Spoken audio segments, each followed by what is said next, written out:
What about you, Jeff? I'm sure you integrated.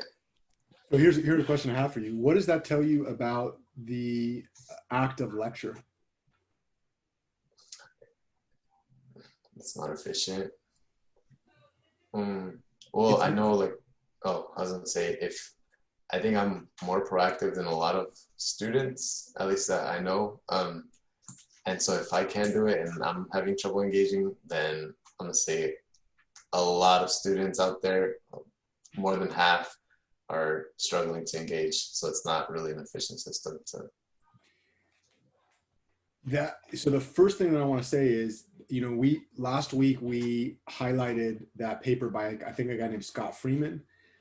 That paper actually justifies as scientifically as possible. It's, all teaching is subjective anyways, but it does a metacognitive analysis of 225 papers that basically say lecturing is to learning health what cigarettes are to physical health.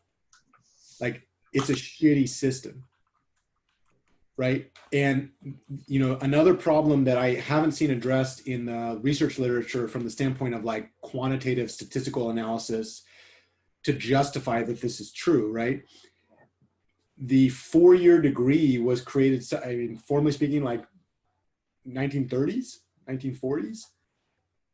But we've had like 90 years of technological development from that, and we haven't changed the structure of that degree. And so what ends up happening is it's the 5-pound bag problem. You're trying to fit 20 pounds of manure into a 5-pound bag. Well, guess what? 5 pounds can't fit 20 pounds. It just doesn't happen, right? And, a lot of teachers will think just because they can talk fast, students are understanding. But the issue that you're noticing, Henry, is like learning doesn't happen on a schedule that's defined by the teacher prior to starting. Learning happens when you actually sit down to learn.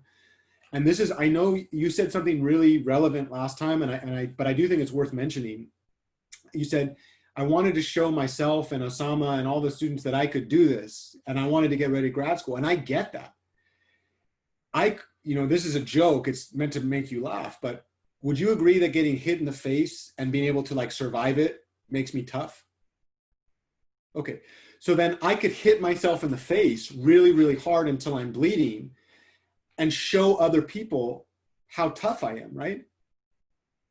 But if I already know what that's going to feel like, and I know that I can survive that, is that a necessary exercise for showing toughness?